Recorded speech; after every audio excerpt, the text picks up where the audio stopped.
జై శ్రీరామ్. ఇప్పుడు మీరు చూస్తున్న ఆలయం అతి పురాతనమైన ఆంజనేయ స్వామి ఆలయాలలో ఒకటి. ఈ ఆలయం హైదరాబాదులోని కర్మాన్ ఘాట్లో ఉన్న ఆంజనేయ స్వామి వారి ఆలయం. మీరు చూస్తున్న విగ్రహమే కర్మాన్ ఘాట్ ఆంజనేయ స్వామి వారి మూల విగ్రహం. ఈ ఆలయం పేరే కర్మాన్ ఘాట్ ఆంజనేయ స్వామి అంటారు. ఈ స్వామివారు కూర్చున్న భంగిమలో మనకు దర్శనమిస్తారు.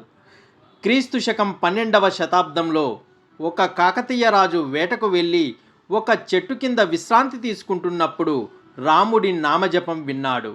ఆ రాముడి నామజపం వినిపించిన దట్టమైన అడవి మధ్యలోనే ఈ కూర్చున్న భంగిమలో ఉన్న హనుమంతుడి రాతి విగ్రహం కనిపించింది. జై శ్రీరామ్.